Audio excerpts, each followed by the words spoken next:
One Piece. This is One Piece chapter 1160, The God Valley Incident. Oh my god. Very excited. I read this title and I was like, let's get it. We start off with this cover page. Yamato has arrived at the flower capital, and that's pretty much it. It's well drawn still. Like the flower capital is one of the coolest like environments, I guess, like or I guess island parts that Oda or sceneries that Oda's ever drawn. So that's pretty cool to see again. But yeah, getting into the chapter proper. Last we left off, we are continuing our flashback into apparently what has become not just the history of Harold and Elbaf, but the entirety of the era of Rox and Roger in general.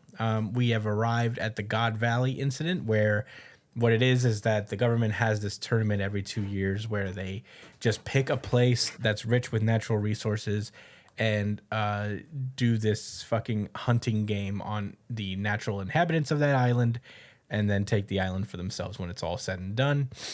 And this is a very special incident, mostly because the hated Davy clan has been living on this island, and the government has been looking for them for a long time, and they finally found them, and they are some of the biggest.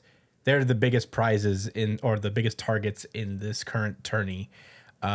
We get a glimpse of them now. We open up as celestial dragons are throwing shit at them from the stands, as they're getting introduced. We get to see a few of them. One of them is holding Teach, and that's genuinely sad and terrifying in its own right. But this woman looks a lot like Nico Olvia, Robin's mom.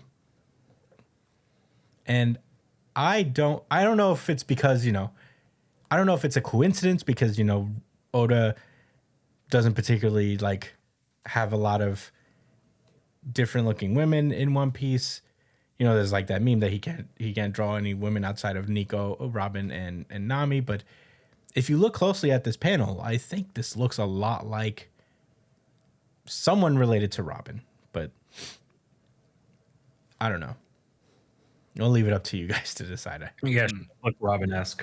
Right? And the streets have been saying the same thing. My first thought was like, is this Olvia? Does Nico have a D initial? No. Robin does not have a D initial. Neither does Olvia, as far as we know. But yeah, this woman looks a lot like Robin, and Olvia looks a lot like Robin. So I was wondering, was Olvia on God Valley too, as like a prisoner, and she somehow ended up on Ohara after this? I don't know, but it's a little coincidental. I just wanted to bring that up. But meanwhile, Teach is watching as the celestial dragons just want to kill him for no reason. And he is just terrified at the sight of them. So we then cut back to Dragon, who, has found Shanks's mother, Shanks and Shamrock's mom. And she asks him to save her kids, and to raise them as men. Just don't let him have them. Him being obviously Garling. Bless you, Brian. Thank you.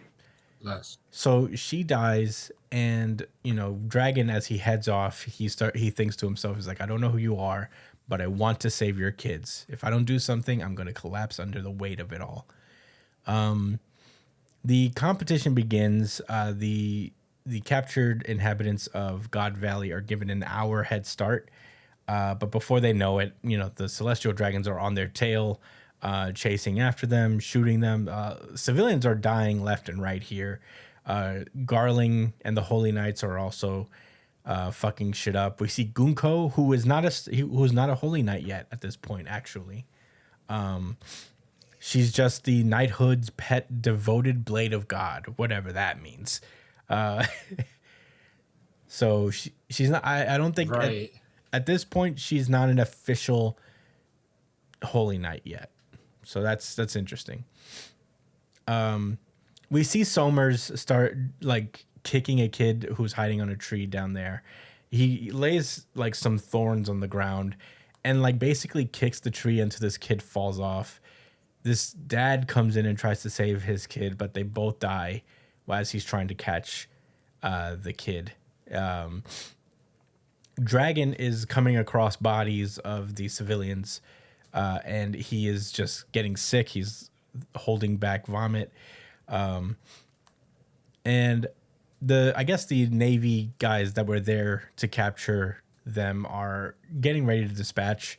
Dragon still hasn't made it back to the ship, and they're like, "Stupid Dragon, where is he gone? He'd better not be on that island."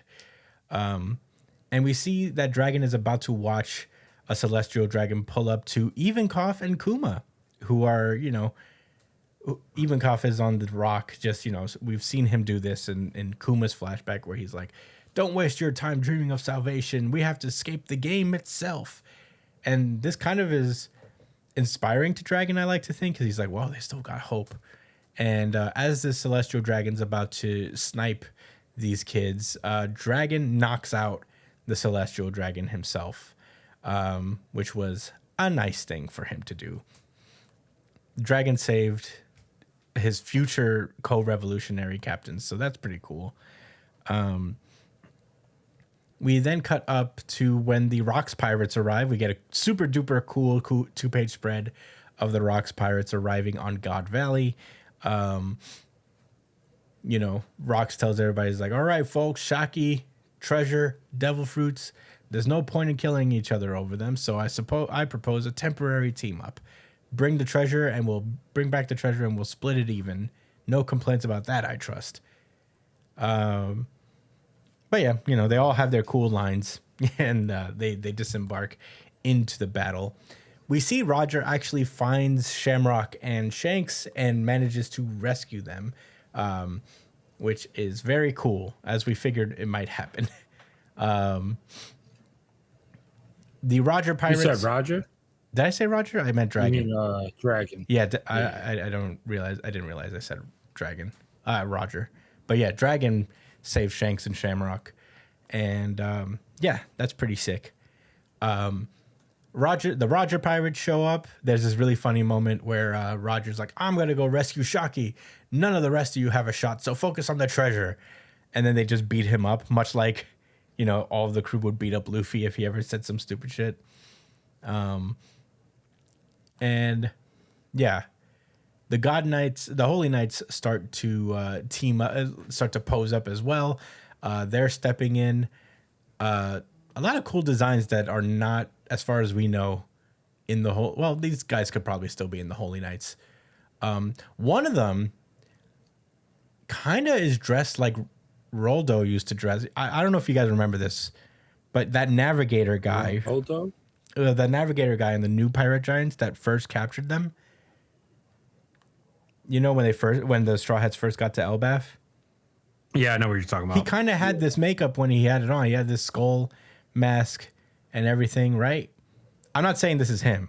I'm just saying I know what you're talking about, though. Yeah, I'm not saying this is him or he's like related to this guy, but it's a little coincidental. Oh, the bull? Yeah, the bull guy. The bull skull? Mm-hmm. The, Unless I'm bugging. Yeah. Maybe it wasn't a bull skull, but I don't know. No, it does look very similar. Yeah. But that's interesting. well, he's not a giant. No. Clearly. No, it's not him. I'm not saying it's him, but I'm wondering if there was some weird influence there. Yeah.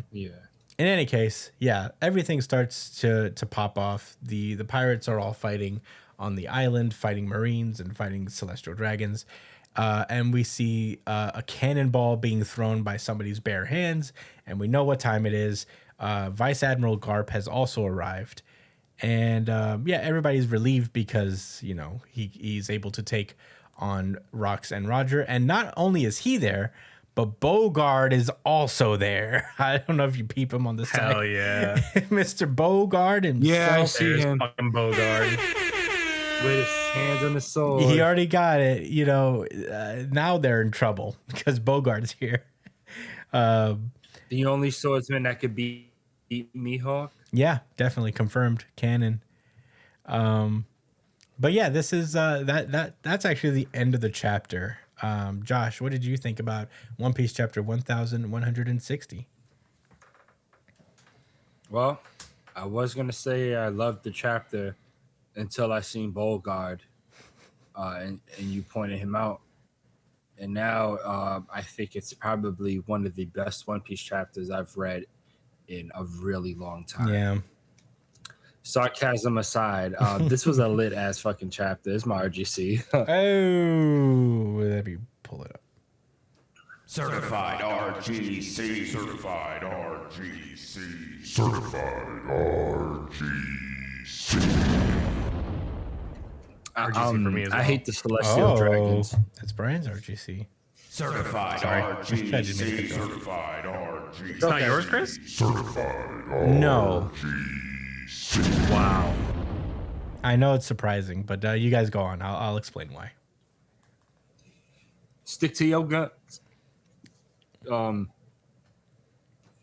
Yeah, I hate the Celestial Dragons. Mm-hmm. And Oda is the god of this shit. For me, that's so. For making me hate fictional characters. I truly despise them. It's because they're a very raw caricature for how elitists act in our very lives. So it just hits home. Like it's crazy to say that it's a dramatized version, because I don't know, the other reality is really harsh. Like the actual reality of like our planet's harsher than even this right now, but the fact that, for these people to be made a game out of is, I guess, essentially just a metaphor at the end of the day. And how just all these other people are just with the shits and okay and think nothing of it. Obviously, this is a theme that's been brought up many times in One Piece, so I'm not going to keep going on and on about it, but seeing Dragon's reaction was really interesting, and this is what I was looking forward to the most, as far as like them getting deeper into Dragon's backstory of who he is and how he came to be what he is. And I just gotta imagine this can't be the first time he's seen something this bad. Well, or the did it have idea to take something like this? the idea is that he's brand new, like he just got in, and so Yeah, he just okay, right, Yeah. right. Yeah. Don't get me wrong, I wasn't trying to criticize him or nothing like that. I guess like that says it right there. That solves my inquiries. So yeah, it's nice to see his I guess visceral reaction, and he risked the lives of his whole crew to save these children, and it explains why he hesitated, but he never used it as an excuse to go against his own humanity. So yeah, great job, Oda. I'm still interested to see how far this goes. I mean, because these are kids. I mean, Dragon wasn't a revolutionary, but Ivankov was out there talking that shit. So maybe Ivankov is a lot more influential than we think.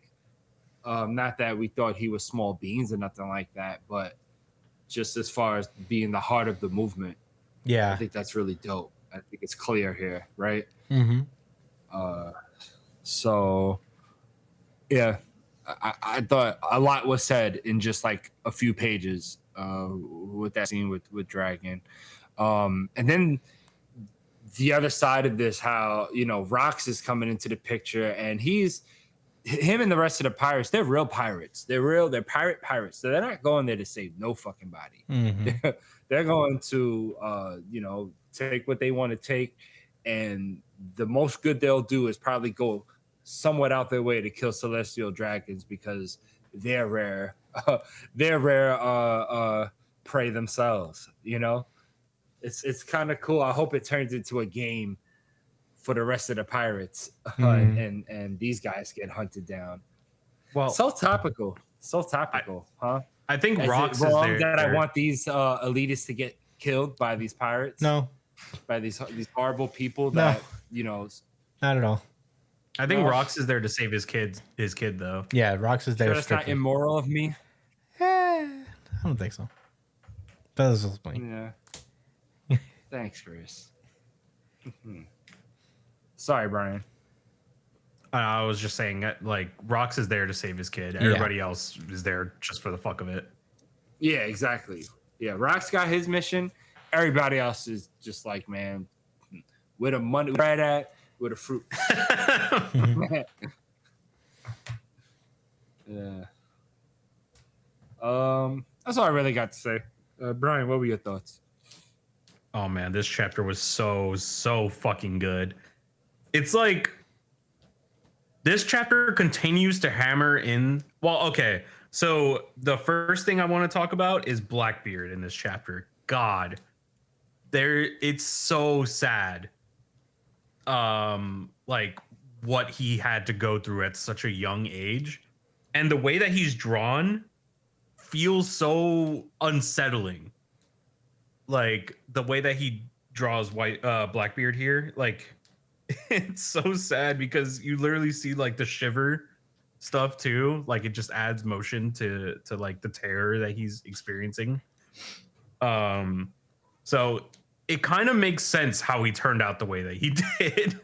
You know, it makes sense that he became such a ruthless, like heartless fucking guy.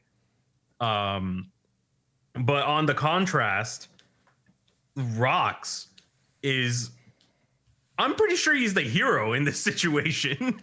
Like the way that like you see all these atrocities and all this murder and bloodshed, and it makes you want it to stop. And then you see the Rox pirates show up in this big 2-page spread. It's like the heroes arrive to fucking like step in and do something here, even if they're not like, you know, doing it for noble reasons. They're there and they are going to disrupt whatever the fuck is going on here. So the Rox pirates continue to be different than how they were first introduced. You know, like Rox continues to have his own like true like personality, different from how the world government painted him to be. Like Sengoku's telling of Rox D. Xebec is very tainted and very different from how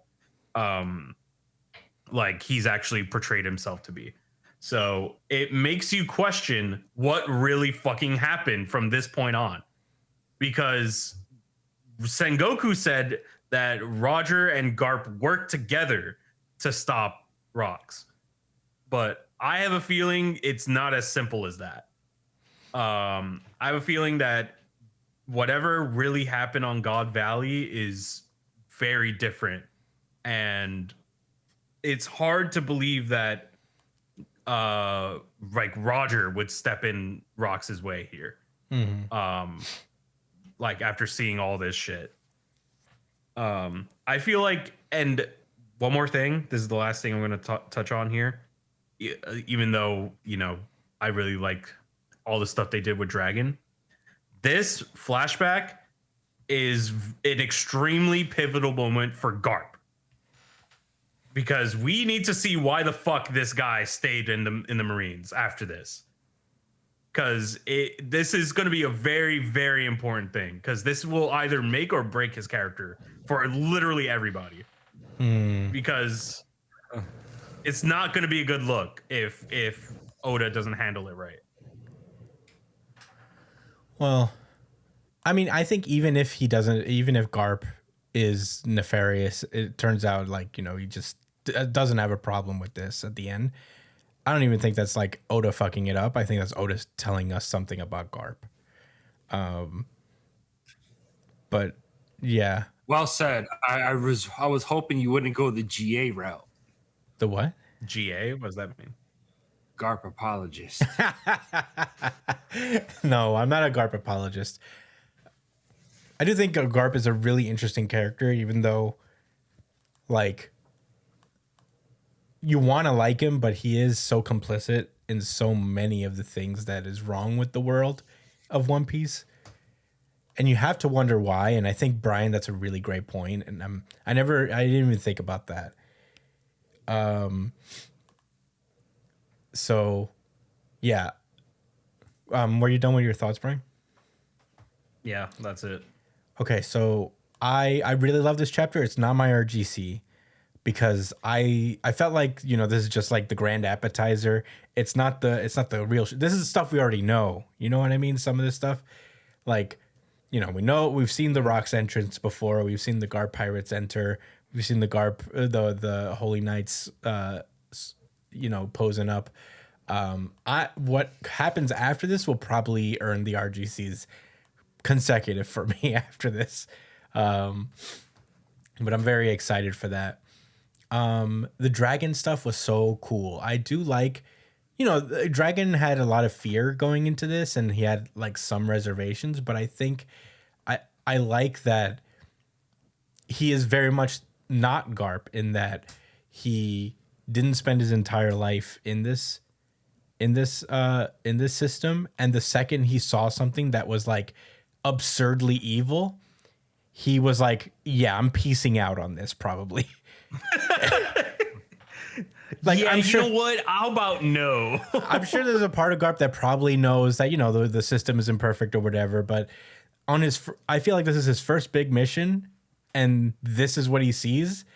I would love it if he's like, yeah, this is like my 5th day on the job and I'm kind of out, I really love this, and I love that they intertwined him with Kuma and Eva so early. He like, in turn, I think they just kind of have that effect on each other, where Dragon was inspired by Eva not losing hope and, still and wanting to fight back. And,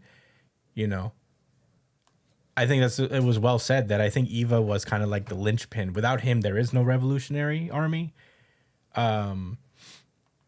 Because without his like courage, Dragon doesn't get inspired to turn against a celestial dragon. That's bad. That's like not an easy thing to consider. Like, considering that even passing them is a death sentence. Like, passing their way is a death sentence. He shot a celestial dragon with a tranquilizer dart, but still, that's a big deal. So yeah, I do like this representation of Dragon. I'm excited to see where he evolved from here. About the stories about, I don't know what it's gonna be. How Rox is defeated. I also can't see Roger really getting in the way or actually killing Rox himself. I have to imagine that's just like the government's story. They did a similar thing with Smoker after Alabasta, where after Crocodile was defeated, they tried to give Smoker all the credit and say that Smoker defeated Crocodile, and he saved Alabasta. And Smoker told them to go fuck themselves, but Garp didn't. If that's what's going to happen, if that Rox was taken down by something entirely different, and they just tried to pawn it off on Garp because he's the hero of the, everybody loves him in the Navy. He already has such a presence, and they're trying to make him the hero. That's very interesting.